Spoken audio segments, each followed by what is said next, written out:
पंतप्रधान नरेंद्र मोदींनी घेतली परदेशात गेलेल्या डेलिगेशनची भेट। सर्वपक्षीय खासदारांसोबत मोदींनी साधला संवाद।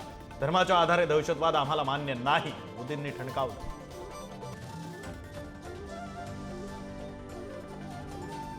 प्रदेशाध्यक्षपदावरून मुक्त होण्याचे जयंत पाटलांचे संकेत। नव्या चेहऱ्यांना संधी देण्याची शरद पवारांना विनंती, तर प्रदेशाध्यक्ष होण्याची इच्छा नाही, रोहित पवारांनी केलं स्पष्ट।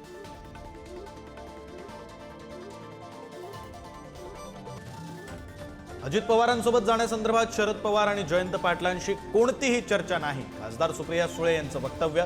तर प्रवक्ते आमदारांनी काही बोलू नये, निर्णय घ्यायला मी खंबीर आहे, अजित पवारांनी केलं स्पष्ट।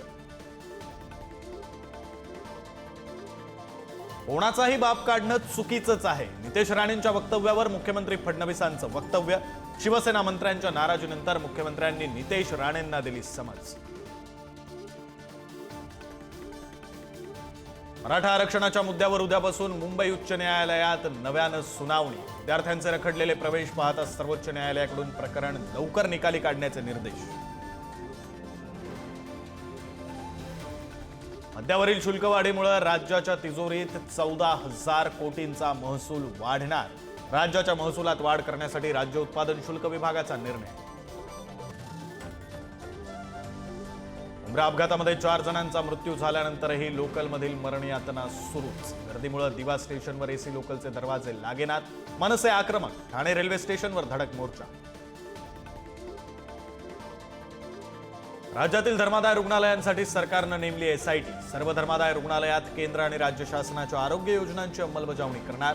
धर्मादाय रुग्णालयातील गरीब रुग्णांना उपचार मिळण्यासाठी महत्त्वाचा निर्णय। राज्यात आज 89 नव्या कोरोना रुग्णांची नोंद। राज्यात आज कोरोनामुळे एका रुग्णाचा मृत्यू। राज्यात सध्या कोरोनाचे 615 सक्रिय रुग्ण।